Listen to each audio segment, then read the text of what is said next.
لبیک ممتاز مفتی مسجد نبوی صلی اللہ علیہ وسلم۔ اس روز 16 مارچ کا دن تھا۔ 1968واں سال تھا۔ مسجد نبوی میں ابھی فجر کی اذان نہیں ہوئی تھی۔ اس روز بھی قدرت نے مجھے صبح کاذب کے منہ اندھیرے میں جگا دیا تھا۔ پھر ہم دونوں باب جبریل سے داخل ہو کر حجرہ پاک میں پہنچے تھے، جہاں قدرت نفل پڑھنے میں مصروف ہو گئے تھے اور میں ایک کونے میں بیٹھ کر ان کی کیفیت دیکھتا رہا تھا۔ اس وقت قدرت اس باکسنگ گیند کی طرح تھے جو رسے سے باندھی ہوئی ہوتی ہے اور جسے باکسنگ کی مشق کرنے والے گھونسے مارتے رہتے ہیں۔ وہ اچھلتی ہے، گھومتی ہے، پھدکتی ہے، جھولتی ہے، لیکن رسے کے مرکز پر قائم رہتی ہے۔ حجرے میں لوگوں کا ہجوم قدرت کو چاروں طرف سے دھکے دے رہا تھا، لیکن وہ نماز کے رسے سے بندھے رہے۔ دھکے، ٹھوکریں، کلا بازیاں ان کی نیت نہیں توڑ سکتی تھی۔ حجرے میں نفل ادا کرنے کے بعد وہ باہر سے سب جنگلے کے پاس بڑے ادب عز اور انہماک سے دعا مانگتے رہے تھے۔ پھر ہم دونوں مسجد کے وسطی صحن میں جا بیٹھے تھے اور نماز فجر ادا کرنے کے لیے اذان کا انتظار کرنے لگے تھے۔ اس وقت مسجد نبوی میں زیادہ لوگ نہیں تھے، 100-150 لوگ ہوں گے۔ وہ سب عبادت میں مصروف تھے اور اذان کا انتظار کر رہے تھے۔ دفعتاً سبز گنبد کی طرف سے اذان کی آواز بلند ہوئی، با ادب، با ملاحظہ، ہوشیار۔ مکہ معظمہ کی طرح مسجد نبوی کی اذان بھی جھنجھوڑ کر رکھ دیتی ہے، وہ اٹھا کر بٹھا دیتی ہے۔ مسجد نبوی کے اکوسٹکس بھی اس انداز سے قائم کیے گئے ہیں کہ آواز ربڑ کی گیند کی طرح اچھلتی ہے، گویا ایک سے زیادہ مؤذن اذان میں شریک ہیں۔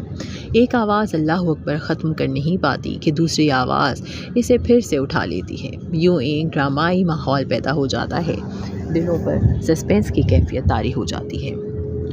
آپ محسوس کرنے لگتے ہیں کہ کچھ ہونے والا ہے، جیسے ابھی خطیبوں کے ہوشیار خبردار کی آواز ختم ہوتے ہی ذل الہی داخل ہو جائیں گے۔ یوں محسوس ہوتا ہے جیسے اذان کے بعد اللہ تعالیٰ خود تشریف لا کر نمازیوں کے سامنے کھڑے ہو جائیں گے تاکہ لوگوں کے سجدے صحیح معنوں میں سجدے بن جائیں۔ مرد قدیم۔ ابھی مؤذن نے اللہ اکبر کا نعرہ بلند کیا ہی تھا اور مسجد میں بیٹھے ہوئے لوگ چوکنے کے عالم میں ہی تھے کہ میری نگاہ اوپر کو اٹھ گئی اور وہ سامنے کھڑے تھے۔ وہ مجھ سے بہت دور تھے، لیکن میں انہیں اس قدر قریب دیکھ رہا تھا جیسے میری آنکھوں پر زوم لینس فٹ کر دیا گیا ہو۔ مجھے ایسا لگا جیسے مسجد نبوی کی چھت کی برابر اونچی ایک کتاب کھڑی ہو گئی ہو اور تاریخ اسلام کی اس کرم خوردہ کتاب کے جہازی اوراق سے نیچے اتر کر وہ مسجد نبوی میں داخل ہو گئے ہوں۔ ان کے چہرے اور لباس کی ایک ایک تفصیل واضح تھی۔ میرے سامنے ایک عرب کھڑا تھا جو آج کے جدید عرب سے قطعی طور پر مختلف تھا، جس کے خد و خال، طریقے، چال ڈھال پر قدامت کی مہر ثابت تھی۔ مہر ثابت تھی۔ اس ماحول میں وہ یکسر منفرد تھا، منفرد و ممتاز۔ ان کا رنگ سانولا تھا، اس حد تک سانولا جیسے لوہے کے بنے ہوئے ہوں۔ بشرے پر وقار تھے، سنجیدگی تھی، مستعدی تھی، خردمندی تھی، ہوشیاری تھی، معاملہ فہمی تھی، خود آگاہی تھی، جنگجوئی تھی، عزم تھا، سپہ سالاری تھی۔ انہیں دیکھ کر محسوس ہو رہا تھا کہ وہ منتظم ہیں، سردار ہیں، حکم دینے کے عادی ہیں۔ ان کا چہرہ نورانی نہیں تھا، جیسے کونے میں بیٹھ کر عبادت کرنا ان کا شعار نہ ہو۔ ان کے بشرے پر علم کی جھلک نہیں تھی، خود ستائی نہیں تھی جو عالم کے چہرے پر تنبوہ کی طرح تنی ہوئی ہوتی ہے۔ وہ علم کے تخت پر جلوہ افروز نہیں تھے جیسے علماء ہوتے ہیں۔ اس کے برعکس ان کے انداز سے عمل مترشح ہو رہا تھا۔ یوں لگتا تھا جیسے کوئی سپاہی بازوؤں کے بلبوتے پر اپنے پاؤں پر کھڑا ہو۔ ان کے چہرے پر حوالگی یا سپردگی نہیں تھی۔ ان کے بشرے پر عجیب سی کرختگی پھیلی ہوئی تھی، بے نام سا کڑاپن۔ اس کڑے پن میں محافظین مسجد نبوی کی جھلک موجود تھی۔ محافظین حرم۔ پہلے دن جب میں نے محافظین حرم کو دیکھا تو میں حیران رہ گیا۔ ارے یہ کون ہے؟ میں نے قدرت سے پوچھا۔ یہ مسجد نبوی کے محافظ ہیں، انہوں نے جواب دیا۔ مسجد نبوی کے محافظ؟ ہاں، قدرت نے اس بات میں سر ہلا دیا۔ لیکن یہ کون سی مخلوق ہیں؟ کیا مطلب؟ ان کے چہروں پر جذبات کی کوئی رمق نہیں، کوئی حرکت نہیں، جیسے منجمد ہوں، مغفل ہوں، سربستہ ہوں۔ دیکھ لیجئے، قدرت نے کہا، ایسے ہی ہیں۔ دیکھ ہی تو رہا ہوں، آخر اس کی کوئی وجہ ہوگی۔ پتہ نہیں، وہ بولے۔ کیا انوار کی بارش احساسات کو منجمد کر دیتی ہے؟ کیا قرب کا تسلسل انسان کو مرد آہن بنا دیتا ہے؟ یہ کیسے ہو سکتا ہے؟ یہاں تو منجمد لوگ آ کر پگھل جاتے ہیں، مغفل دل اپنے پٹ کھول دیتے ہیں، آہنی قلب بہنے لگتے ہیں، خشک آنکھیں پر نم ہو جاتی ہیں۔ تو کیا اس کا یہ مطلب ہے کہ انوار کی رمجھم سیال بنا دیتی ہے؟ لیکن انوار کی موصلہ دھار اور مسلسل بارش پھر سے منجمد کر دیتی ہے۔ دیر تک میں سوچ میں کھویا رہا۔ پھر میں نے کہا، آپ کو یقین ہے کہ یہ لوگ انس ہی ہیں؟ کیا مطلب؟ قدرت نے پوچھا۔ شاید جن ہوں اور انسان کی شکل میں یہاں گھومتے پھرتے ہوں۔ آپ نے باب نسواں پر متعین پاپوش محافظ کو غور سے دیکھا ہے کیا؟ قدرت نے پوچھا۔ مکہ معظمہ سے مدینہ منورہ کو آتے ہوئے قدرت نے مجھ سے کہا تھا کہ مدینہ منورہ مکہ شریف سے مختلف ہے۔ آپ کا مطلب ہے کہ دونوں مسجدوں کی تعمیر میں فرق ہے؟ نہیں، وہ بولے، تعمیر کی بات نہیں، تاثیر کی بات کر رہا ہوں۔ تاثیر؟ بات میری سمجھ میں نہ آئی تھی۔ قانون اور رحمت، ماحول کے تاثرات مختلف ہیں۔ یوں سمجھ لیجئے کہ مکہ معظمہ قانون ہی قانون ہے اور مدینہ منورہ رحمت ہی رحمت ہے۔ قدرت نے وضاحت کی۔ میں پھر بھی نہ سمجھا۔ اس پر قدرت نے مجھے یہ واقعہ سنایا۔ مکہ معظمہ میں بچوں کو حرم میں داخل ہونے کی اجازت نہیں، لیکن مسجد نبوی میں بچے کھیلیں یا شور مچائیں تو انہیں کوئی نہیں روکتا۔ پاکستان کا ایک فوجی افسر عمرہ کرنے کے لیے 1 مہینے کی چھٹیوں پر یہاں آیا تھا۔ مسجد نبوی میں اس نے دیکھا کہ بچے شور مچا رہے ہیں۔ اسے بے حد غصہ آیا، کہنے لگا یہ سراسر بے ادبی ہے۔ اس نے بچوں کو ڈانٹا۔ اس پر اس کے ساتھی نے، جو مدینہ منورہ کی ڈسپنسری کا ڈاکٹر تھا، اس کو منع کیا کہ بچوں کو نہ ڈانٹے۔ افسر نظم النسق کا متوالا تھا، اس نے ڈاکٹر کی انسنی کر دی۔ رات کو اس موضوع پر دونوں میں بحث چھڑ گئی۔ ڈاکٹر نے کہا، حضور اعلیٰ یہ پسند نہیں کرتے کہ بچوں کو ڈانٹا جائے۔ اسی رات افسر نے خواب دیکھا۔ حضور اعلیٰ خود تشریف لائے، خشمگین لہجے میں فرمایا، اگر آپ مسجد میں بچوں کی موجودگی پسند نہیں کرتے تو مدینہ سے چلے جائیے۔ اگلے روز پاکستان کے فوجی ہیڈ کوارٹر سے ایک تار موصول ہوا جس میں اس افسر کی چھٹی منسوخ کر دی گئی تھی اور اسے فوراً ڈیوٹی پر حاضر ہونے کا حکم دیا گیا تھا۔ آپ کو اس واقعے کا کیسے پتہ چلا؟ میں نے قدرت سے پوچھا۔ مجھے ڈسپنسری کے ڈاکٹر نے بتایا جس کے پاس وہ افسر ٹھہرا ہوا تھا۔ یہ بتائیے کہ مدینہ منورہ میں بزرگ ہوتے ہیں؟ میں نے پوچھا۔ ہاں بہت، وہ بولے، مکہ معظمہ سے بھی زیادہ۔ ہاں غالباً زیادہ، لیکن یہ لوگ ظاہر نہیں ہوتے۔ اگر آپ کو کسی بزرگ کا پتہ ہو تو ملوا دیجیے۔ میری بڑی خواہش ہے کہ مدینہ کے کسی بزرگ سے ملوں۔ ہاں، قدرت نے جواب دیا، ایک بزرگ کو میں جانتا ہوں۔ کون ہے وہ؟ پاپوش بابا۔ وہ مسجد نبوی کے دروازے پر جوتوں کی رکھوالی کرتے ہیں۔ پاکستان کے ہیں لیکن اب مدینہ میں ہی مقیم ہو گئے ہیں۔ آپ کو ان کی بزرگی کا کیسے علم ہے؟ میں نے پوچھا۔ پچھلی مرتبہ جب میں مدینہ منورہ حاضر ہوا تھا تو میں نے دیکھا کہ باب نسواں سے باہر دہلیز پر ایک آدمی بیٹھا سردی میں ٹھٹھر رہا ہے۔ میں گھر جا کر ایک کوٹ اور ایک سویٹر اٹھا لایا اور آ کر اس آدمی کو پیش کیا۔ اس نے اسے قبول کیا۔ میں نے پوچھا، آپ کا ٹھکانہ کون سا ہے؟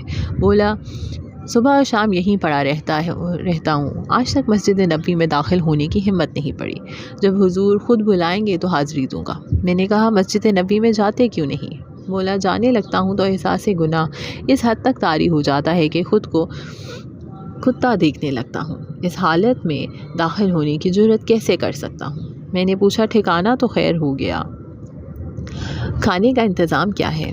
بولا، یہاں اس کا ذکر نہیں۔ ایک ولی یہاں بلیوں کے لیے کھانا اکٹھا کرنے پر مامور ہے۔ سارا دن سر پر ٹوکری اٹھائے پھرتا ہے، جگہ جگہ سے کھانے کے ٹکڑے اکٹھے کرتا رہتا ہے، اور جب کھانے کے وقت وہ ٹوکری لے کر آتا ہے تو مدینہ کی ساری بلیاں میاؤں میاؤں کرتی ہوئی اکٹھی ہو جاتی ہیں۔ جس شہر میں بلیوں کا اتنا انتظام ہے وہاں انسان کیسے بھوکا رہ سکتا ہے؟ میں نے اس سے پوچھا۔ کیا تو اس ولی کو جانتا ہے جو بلیوں کی خوراک جمع کرنے پر مامور ہے؟ بولا، میں نہیں جانتا۔ وہ سامنے باب نسواں میں جو شخص جوتوں کی رکھوالی کرتا ہے وہ اسے جانتا ہے۔ تو جوتوں کے رکھوالے سے واقف ہے کیا؟ میں نے پوچھا۔ نہیں، وہ بولا، میں یہاں دن رات جو پڑا رہتا ہوں، میں نے اسے اکثر احکامات جاری کرتے ہوئے دیکھا ہے۔ یہ شخص انتظامیہ کا رکن معلوم پڑتا ہے۔ جب میں پہلے روز مدینہ منورہ میں جا پہنچا تھا، اس روز قدرت کی طبیعت ناساز تھی اور میں اکیلا مسجد نبوی کے باہر ہی سے طواف کرتا رہا تھا۔ اس روز میں نے پاپوش چوکیدار کو غور سے دیکھا تھا۔ اس کی آنکھوں میں گویا ایٹم پھوٹ رہے تھے۔ اس نے مجھ پر ایک نگاہ ڈالی تھی اور میں نے محسوس کیا تھا جیسے میں ذبح کیا ہوا بکرا تھا جو کسائی کی دکان پر سیخ سے ٹنگا ہوا تھا۔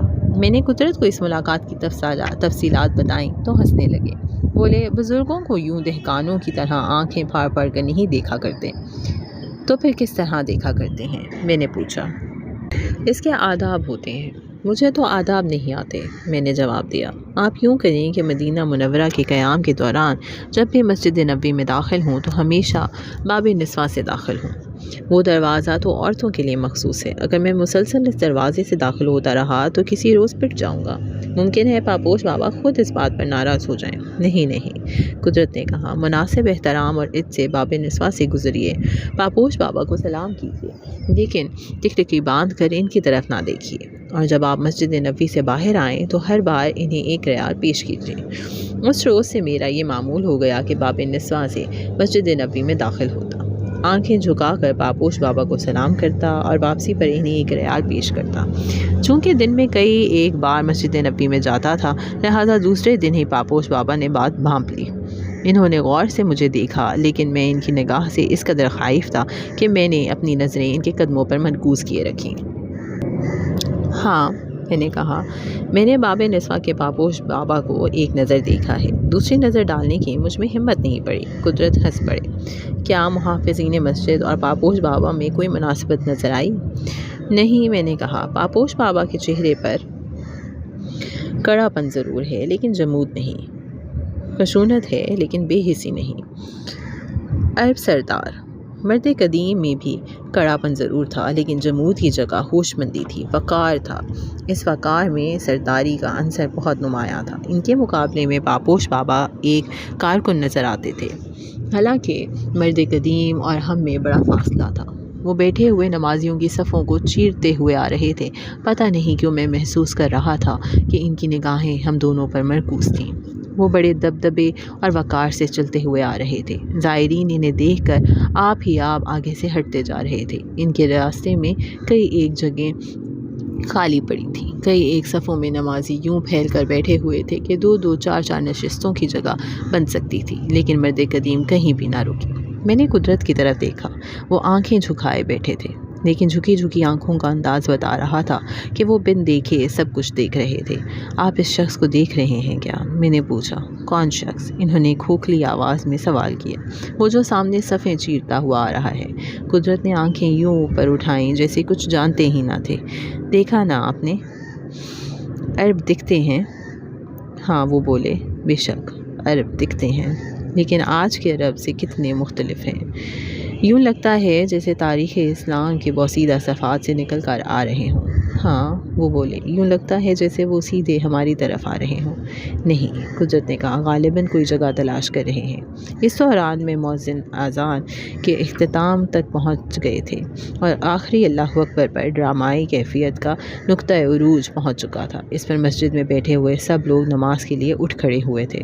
مسجد کے صدر دروازے سے جو ہمارے عقب میں تھا، نمازیوں کا ایک تازہ ریلا داخل ہوا۔ ان کے لیے جگہ بنانے کی غرض سے پچھلی صفوں کے لیے نمازی اگلی صفوں میں داخل ہونے لگے۔ بہت سے لوگ پچھلی صف سے نکل کر ہماری صف میں آنے لگے۔ پیچھے سے ایک ہاتھ میرے کندھے پر آ پڑا۔ میں نے کناکھیوں سے بائیں جانب دیکھا، کوئی شخص میرے اور قدرت کے درمیان زبردستی گھسنے کی کوشش کر رہا تھا۔ ایک ہاتھ سے قدرت کو دائیں طرف دھکیل رہا تھا اور دوسرے ہاتھ سے مجھے بائیں طرف۔ آزردگی۔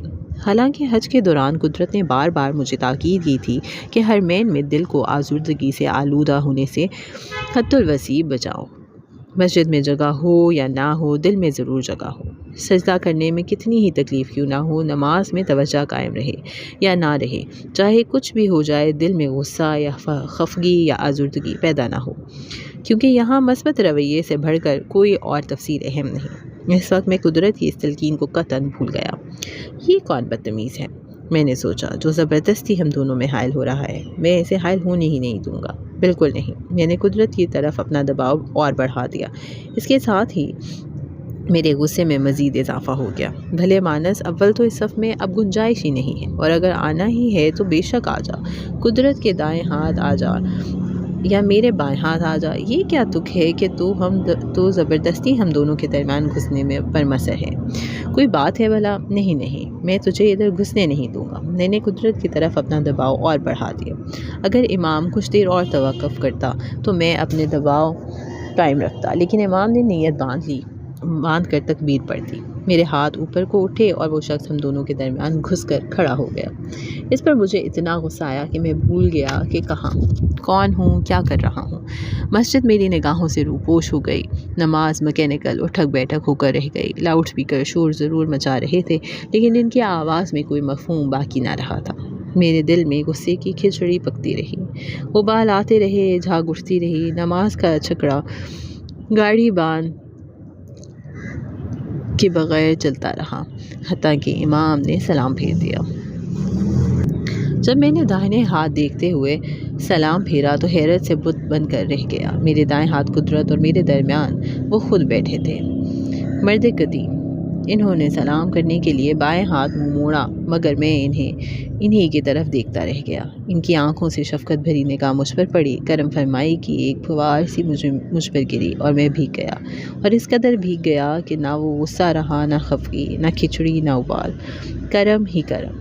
چاہیے تو یہ تھا کہ رد عمل کے طور پر میں احساس ندامت سے بھیگ جاتا، لیکن ان کی توجہ کا اثر اس قدر شدید تھا کہ ندامت کو بھی ساتھ ہی بہا کر لے گیا۔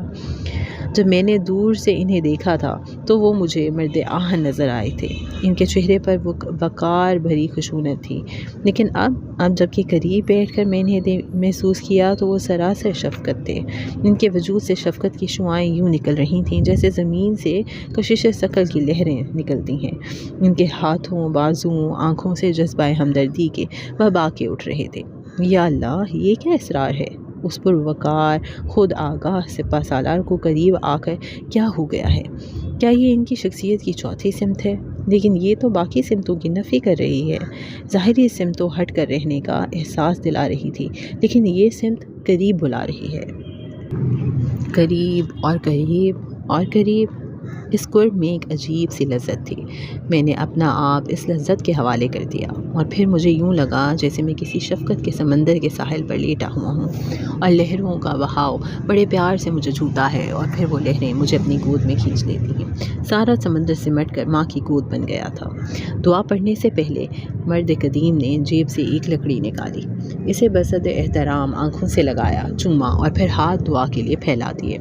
دعا کے بعد کرم فرمائی کی اس سمندر میں گویا جوار بھاٹا اٹھنے لگا۔ انہوں نے بایاں بازو پھیلا کر مجھے آغوش میں لے لیا اور قریب تک کھینچ لیا۔ پھر انہوں نے دایاں بازو پھیلایا اور قدرت کو کھینچ کر قریب تک کر لیا۔ پھر وہ میری طرف متوجہ ہو گئے، اپنے بائیں ہاتھ سے مجھے تھپکنے لگے۔ نچڑتا رسگلہ۔ ان کے بازوں اور ہاتھوں سے گویا میسمرزم کی لہریں نکل رہی تھیں۔ ان کے لمس سے ایک عجیب سی کیفیت پیدا ہو جاتی تھی، ایک بے نام سا سکون، ایک بے نام سی فرحت، جیسے انڈے کو انکیوبیٹر میں رکھ دیا گیا ہو۔ نماز کے بعد وہ 10-15 منٹ ہمارے پاس بیٹھے رہے۔ اس عرصے میں ان کے بازوؤں، ہاتھوں، انگلیوں اور نگاہوں نے ایک طوفان برپا کیے رکھا۔ کبھی وہ میرے لیے جگہ بناتے، کبھی میرے حاجی بیگ کو یہاں سے اٹھا کر وہاں رکھ دیتے، کبھی میری کمر کو تھپکتے، کبھی میرا ہاتھ اپنے ہاتھ پہ تھام لیتے۔ ان کی توجہ تلے میں یوں محسوس کرنے لگا جیسے خشک رسگلے کو شیرے میں ڈال دیا گیا ہو اور اس کا ذرہ ذرہ مٹھاس سے بھر کر نچڑنے لگا ہو۔ ان کی توجہ ہم دونوں پر ایک سی تھی، اور اس وقت ہم دونوں مٹھاس سے نچڑ رہے تھے۔ میں نے قدرت کی طرف دیکھا، وہ سر جھکائے عد سے سرشاریوں بیٹھے تھے، جیسے دلہن لباس عروسی میں سر جھکائے بڑے معصوم انداز میں بیٹھی ہوتی ہے، لیکن اس کی آنکھوں سے صاف ظاہر ہوتا ہے کہ اسے علم ہے، وہ جانتی ہے، سمجھتی ہے کہ کیا ہو رہا ہے۔ میں آج تک قدرت کی زبان سے کچھ نہیں جان سکا، جب بھی جانا ان کی آنکھوں سے جانا، نگاہ سے سمجھا۔ یہ درست ہے کہ نگاہ ساری بات نہیں بتاتی، تفصیلات سے نہیں نوازتی، لیکن بنیادی طور پر نفی اسبات کی جھلک کو ضرور واضح کر دیتی ہے۔ عورت کے متعلق عام طور پر سے کہا جاتا ہے کہ اگر وہ نہ کہہ دے تو مطلب ہے شاید، اگر وہ شاید کہے تو مطلب ہوتا ہے ہاں، اور اگر وہ ہاں کہہ دے تو سمجھ لو وہ عورت ہی نہیں۔ اسی حساب سے میں نے قدرت کے متعلق بھی چند اصول واضح کر رکھے ہیں۔ اگر وہ زبان سے کہیں پتہ نہیں تو مطلب ہے کچھ پتہ ہے، اگر وہ کہیں شاید ایسا ہے، ایسا ہی ہو تو مطلب ہے ایسا ہی ہے، اور اگر وہ کہیں ہاں مجھے پتہ ہے تو یقین جانو وہ قدرت نہیں، کوئی اور شخص ہے۔ یہ تو قدرت کی زبان کی بات ہوئی۔ ویسے عام طور سے زبان انسان کا واحد عضو ہے جو جھوٹ بول سکتا ہے، جو بات پر پردہ ڈالنے کی قدرت رکھتا ہے۔ مرد قدیم کی موجودگی میں قدرت سے بات کرنے کا سوال ہی پیدا نہ ہوتا تھا، لیکن میں کانی آنکھ سے ان کے تاثرات کو دیکھ رہا تھا۔ رد عمل۔ مرد قدیم کے متعلق ہم دونوں کے رد عمل ایک سے بھی تھے اور مختلف بھی۔ میرے رد عمل میں حیرت کا عنصر تھا، لیکن قدرت کے رد عمل میں حیرت کا عنصر نام کو نہ تھا۔ خوشی اور انبساط ہم دونوں میں یکساں تھی، لیکن اس کی نوعیت بالکل مختلف تھی۔ میری خوشی والہانہ تھی، والہانہ خوشی مقابلتاً سطحی ہوتی ہے۔ قدرت کی خوشی میں عمق تھا، گہرائی تھی، ان کے اظہار میں ضبط تھا۔ ہم دونوں کے رویے میں بنیادی فرق یہ تھا کہ قدرت جانتے تھے کہ جانتے ہیں، اور میں جانتا تھا کہ نہیں جانتا۔ قدرت کی نگاہیں جھکی ہوئی تھیں، لیکن ان کے عجز کی گہرائی سے پتہ چلتا تھا کہ مرد قدیم کا مرتبہ کتنا بلند ہے۔ قدرت کی گہری خاموشی ملفوف خوشی سے ظاہر تھا کہ اے آمدنت باعث آبادی ماں۔ نماز کے بعد مرد قدیم نے دونوں ہاتھ میری طرف بڑھا دیے اور میرا ہاتھ پکڑ کر پرجوش مصافحہ کیا۔ پھر وہ قدرت سے مصافحہ کر رہے تھے۔ اس کے بعد وہ اٹھ بیٹھے اور بڑے وقار سے مسجد نبوی کے ترکی برآمدے کی طرف چل پڑے۔ ان کی چال میں وہی وقار تھا، وہی ٹھہراؤ تھا، وہی خود اعتمادی تھی۔ چونکہ اس وقت نمازی بیٹھے ہوئے تھے، لہٰذا انہیں جاتے ہوئے دور تک میں دیکھتا رہا۔ میری آنکھوں سے پھر سے وہی زوم لگ گیا تھا۔ مسجد میں بیٹھے ہوئے باقی لوگ سب کے سب فوکس سے باہر نکل کر دھندلا گئے تھے۔ صرف ایک شخص پیش تھا۔ برآمدے کے قریب جا کر انہوں نے مڑ کر ہماری جانب دیکھا۔ وہی مرد آہن، مستعد، خردمند، معاملہ فہم، جنگجو، خود آگاہ قدیم سردار۔ انہیں دور کھڑے دیکھ کر مجھے شک پڑنے لگا کہ یہ وہ شخص نہیں جو کچھ دیر پہلے ہمارے درمیان بیٹھا تھا اور جن کی شفقت بھری مٹھاس میں ہم ابھی تک لت پت تھے۔ پھر وہ نگاہوں سے اوجھل ہو گئے اور غالباً تاریخ اسلام کے اوراق میں پھر سے جا داخل ہوئے۔ اس روز سارا دن ہم دونوں خاموش رہے۔ پتہ نہیں قدرت کیوں خاموش تھے۔ میری یہ کیفیت تھی کہ میں انجانے میں اس پر اصرار ملاقات کی چگالی کر رہا تھا۔ ذہن ہر پھر کر مرد قدیم پر جا مرکوز ہوتا تھا اور میرا رسگلہ پھر سے اس مٹھاس کے ڈونگے میں ڈوب جاتا تھا۔ اس رات دیر تک مجھے نیند نہ آئی۔ ذہن میں مرد قدیم اس قدر رچے بسے ہوئے تھے کہ سونے کو جی نہیں چاہتا تھا۔ بہت دیر تک میں پڑا سوچتا رہا۔ پھر پتہ نہیں کس وقت آنکھ لگ گئی۔ مناسب، نامناسب۔ پچھلے پہر میری آنکھ کھل گئی۔ کچھ دیر میں انتظار کرتا رہا کہ ابھی قدرت آئیں گے اور کہیں گے چلیے باب جبریل کھلنے کا وقت ہو گیا۔ قدرت نہ آئی تو مجھے خیال پیدا ہوا کہ کیوں نہ خود انہیں جگا لوں، کیونکہ دیر ہو گئی تھی تو وہ حجرے میں نفل ادا کرنے کی سعادت سے محروم رہ جائیں گے اور پھر سارا دن احساس محرومی میں ڈوبے رہیں گے۔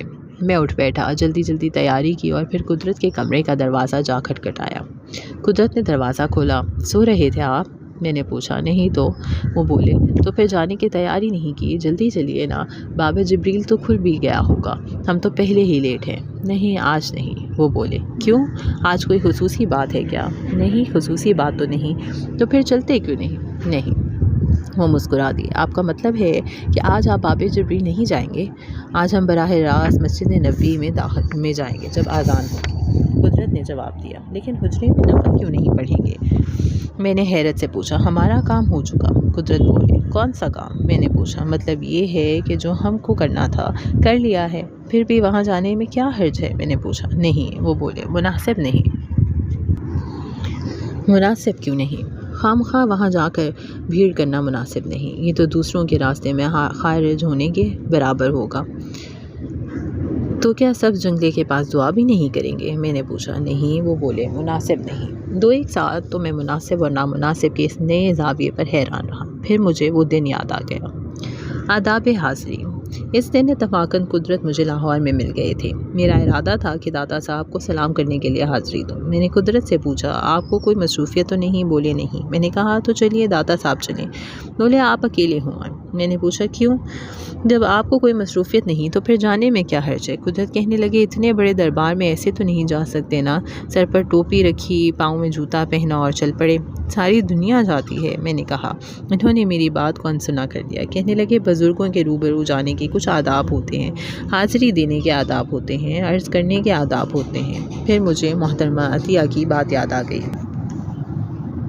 محترمہ عطیہ صاحبہ پہلی مرتبہ عمرہ کر کے آئیں تو میں نے انہیں یہ سعادت حاصل کرنے پر مبارکباد پیش کی۔ برسبیل تذکرہ کہنے لگیں، مدینہ منورہ میں حاضری دینے کا مزہ نہیں آیا۔ میں نے پوچھا جی وہ کیوں؟ کہنے لگیں، حضور کی خدمت میں حاضری کے کچھ آداب ہوتے ہیں، انہیں ملحوظ خاطر رکھے بغیر حاضر ہونے میں وہ مزہ تو نہیں۔ اب کی بار تو مجبوری تھی، اس لیے میں نے مسجد نبوی میں بیٹھ کر عہد کیا تھا کہ انشاءاللہ ایک بار پھر حاضری دوں گی، باقاعدہ طور پر حاضری دوں گی۔ ضرور قدرت اسی باقاعدگی اور انہی آداب کو پیش نظر رکھ کر کہہ رہے تھے۔ قدرت اور میں، ہم دونوں فرد تھے، ایک ساتھ حج کرنے آئے تھے، ایک جگہ رہتے تھے، ایک ساتھ حاضری دیتے تھے، لیکن ان کی حاضری اور میری حاضری میں کتنا فرق تھا۔ پھر دفعتاً مجھے خیال آیا کہ شاید ان کے اس ارادے کو مرد قدیم کی آمد سے تعلق ہو۔ خوشبو۔ میں نے سوچا اگر صاف بات کروں تو قدرت پہلو بچا جائیں گے، لہٰذا کیوں نہ برسبیل تذکرہ بات کروں۔ میں نے کہا، مجھے تو رات بھر نیند نہیں آئی۔ کیوں؟ وہ بولے، مرد قدیم آنکھوں کے سامنے کھڑے رہے۔ اچھا، وہ بولے، آپ کو ان کا خیال نہیں آیا کیا؟ آیا تھا، وہ بولے۔ کیسے آیا؟ میں نے انہیں چھیڑا۔ عجیب بات ہے، وہ بزرگ نہیں دکھتے۔ پھر کیا تھے وہ؟ اچھے لوگ تھے، قدرت نے جواب دیا۔ کتنے اچھے تھے بھلا؟ اس پر قدرت چھلک گئے۔ بولے، انہیں رخصت ہوئے 24 گھنٹے ہو چکے ہیں، لیکن ان کی خوشبو ابھی تک جوں کی توں باقی ہے۔ اس کے 1 سال بعد جب ہم اسلام آباد میں بیٹھے تھے، قدرت، عفت، محترمہ عطیہ اور میں، تو مجھے قدرت کا یہی جملہ یاد آ گیا۔ میں نے عطیہ صاحبہ سے کہا کہ مسجد نبوی میں ہمیں ایک ایسے بزرگ سے ملنے کی سعادت حاصل ہوئی جن کی خوشبو قدرت کے لیے کئی ایک دن قائم رہی۔ سچ؟ عطیہ نے شدت اشتیاق سے پوچھا۔ سچ، میں نے کہا۔ چاہے پوچھ لیجئے ان سے۔ عطیہ نے قدرت کی طرح دیکھا۔ قدرت نے کچھ کہے بغیر اسبات میں سر ہلا دیا۔ کون تھے وہ؟ عطیہ نے پوچھا۔ قدرت نے کچھ منہ سے کہے بغیر ہاتھ ہلا کر اللہ جانے کا اشارہ کیا۔ مراقبہ۔ یہی تو میں آپ سے پوچھنے کے لیے بے قرار تھا۔ میں نے عطیہ سے کہا، اب آپ جو یہاں تشریف لائی ہیں تو ذرا پوچھ کر بتائیے تو صحیح کہ وہ کون بزرگ تھے۔ عطیہ نے قدرت کی طرف دیکھا۔ وہ چپ چاپ بیٹھے تھے۔ وہ بھانپ کر کہ قدرت کوئی اعتراض نہیں، عطیہ بادب بیٹھ گئیں، سر جھکا لیا اور مراقبے میں چلی گئیں۔ کچھ دیر کے بعد عطیہ نے سر اٹھایا۔ ان کا چہرہ خوشی سے کھلا ہوا تھا، آنکھوں میں انبساط کی بھیڑ تھی۔ بولی، وہ بزرگ جو مسجد نبوی میں آپ کے پاس تشریف فرما تھے، شہدائے بدر میں سے تھے۔ آپ بڑے خوش نصیب ہیں۔ قدرت نے سر جھکا لیا۔ پتہ نہیں مجھے اس وقت کیا ہوا۔ میں نے بے سوچے سمجھے کہا، میں تو سمجھا تھا شاید وہ شہدائے بدر سے بڑے تھے۔ میری بات سن کر قدرت پر شدید گھبراہٹ طاری ہو گئی، رنگ زرد ہو گیا، چہرہ یوں ٹوٹ گیا جیسے ٹھوکر لگنے پر شیشے کا گلاس چور چور ہو جاتا ہے۔ یہ آپ کیا کہہ رہے ہیں؟ انہوں نے التجا بھری آواز میں کہا۔ ان سے بڑے تو خود حضور اعلیٰ ہیں صلی اللہ علیہ وسلم۔